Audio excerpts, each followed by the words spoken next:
¿Eres independiente? ¿Sabías que la reforma pensional cambió en algo la forma de cotizar para ti? Soy Paula Andrea Escobar, abogada especialista en Derecho Laboral y Pensiones de la firma Es Tu Futuro Abogados. Y en este video te ampliaré esta información. En primer lugar, es importante recordar que los trabajadores independientes, con la reforma pensional y con la norma actual, son afiliados obligatorios cuando se tienen ingresos superiores a salario mínimo. Siempre que tengamos contratos de prestación de servicios, rentas, etcétera, somos obligados a hacer aportes al sistema de pensiones y al sistema de salud. Los independientes actualmente cotizan sobre el 40% del valor de sus ingresos, es decir, si un trabajador independiente tiene un ingreso de 10 millones de pesos, deberá cotizar con un ingreso base de cotización, es decir, un IBC, de como mínimo 4 millones de pesos. Es muy importante comprender que una cosa es el valor del ingreso base de cotización y otra cosa es el valor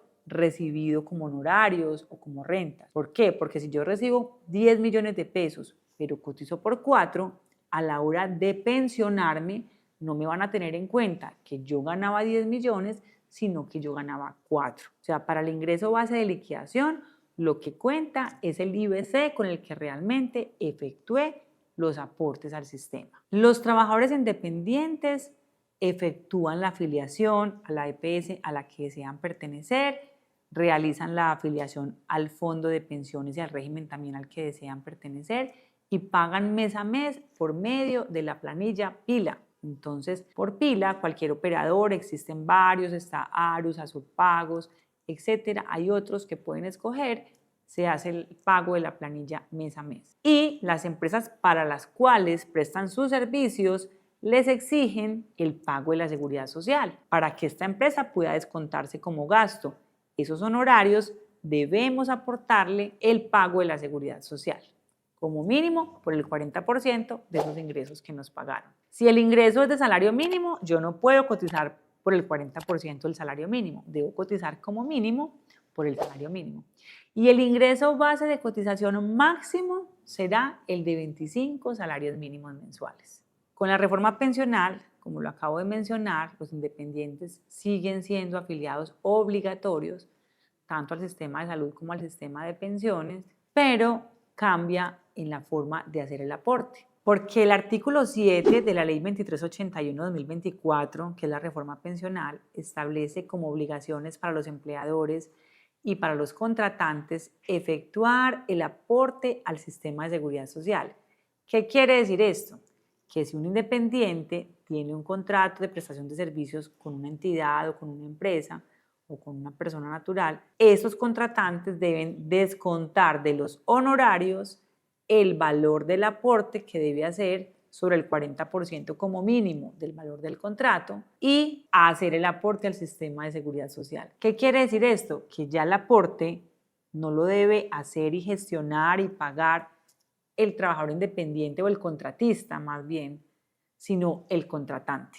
Se lo descuenta a los honorarios, pero es el contratante quien va a efectuar el pago a la seguridad social. Insisto que es muy importante que los independientes se concienticen de que el ingreso base de cotización, que por ley como mínimo debe ser el 40% del valor de los ingresos, no es que ese sea el tope, ese es el mínimo.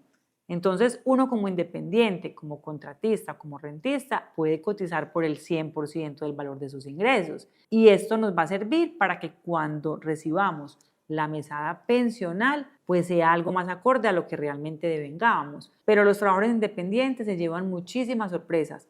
Cotizan por el 40%, creyendo que cuando se va a liquidar el valor de la mesada, le van a tener en cuenta el 100%. Reciben la mesada pensional bajita y quedan totalmente desilusionados del valor de su mesada porque estaban esperando un valor superior. ¿Por qué es importante hacer el aporte al sistema de seguridad social? Porque es que no solamente estamos cubriendo el riesgo de vejez, muchísimas personas consideran o tienen una creencia de que estoy cotizando para pensionarme por vejez algún día, entonces el mito es yo nunca me voy a pensionar o con esta reforma pensional pues mi mesada va a ser muy bajita, entonces tratan de evadir el pago al sistema.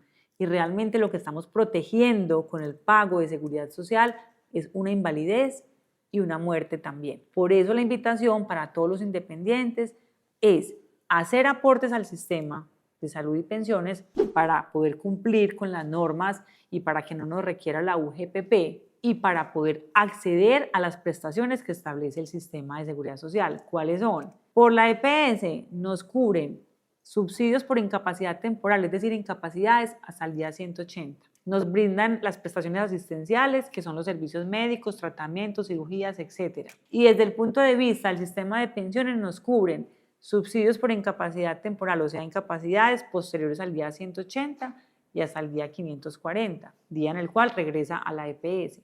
Nos cubren pensión de invalidez, pensión de sobrevivientes, auxilio funerario y pensión de vejez. Entonces, miren la importancia de cotizar al sistema de seguridad social en Colombia. Antes de finalizar este video, quiero responder una pregunta y es la siguiente. El señor Edgar Gaitán y nos dice, estoy próximo a pensionarme, ¿por qué Colpensiones no acata la sentencia de la Corte Suprema de Justicia donde cuentan los años con 365 días? ¿Cómo hacer valer este derecho? Gracias. Colpensiones no aplica la sentencia de la Corte como muchos otros temas que la Corte ha venido manejando y Colpensiones se aparta, tiene otras posturas distintas. La forma de recuperar esta semana sería iniciando un proceso ordinario ante un juez laboral de circuito pidiendo que se condene a Colpensiones a tener en cuenta todas las semanas cotizadas con años de 365 días y 366 cuando son años bisiestos. Sin embargo, hemos hecho algunos cálculos y observado cómo no a todas las personas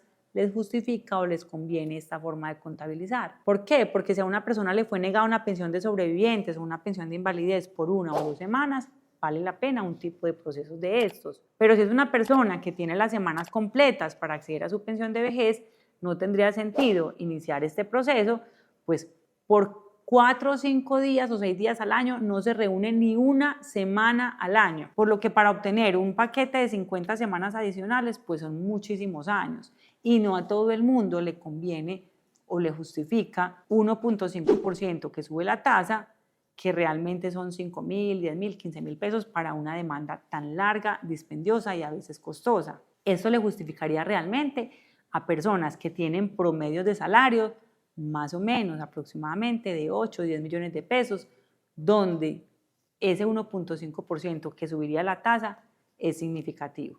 Otra pregunta que quiero aprovechar para responder es la siguiente. El señor Marco Álvarez nos pregunta, soy viudo hace 10 años y tengo una nueva pareja. Estamos pensando en contraer matrimonio, pero resulta que yo estoy pensionado por supervivencia. ¿Será que si me caso se me pierde la pensión? Resulta que él está disfrutando de una pensión de sobrevivientes que es perfectamente compatible con otro tipo de pensiones inclusive. Él puede disfrutar la pensión de vejez, puede disfrutar la pensión de invalidez y seguir disfrutando de la pensión de sobrevivientes. Ahora bien, no existe una prohibición para contraer nupcias y disfrutar la pensión de sobrevivientes. Por ende, él puede seguir recibiendo su pensión de sobrevivientes y contraer nuevamente matrimonio sin el riesgo de que sea suspendida o retirada de nómina su pensión de sobrevivientes. Lo que sí es importante tener en cuenta es que la pensión de sobrevivientes no se sustituye, es decir, si él fallece, él viene disfrutando de una pensión de sobrevivientes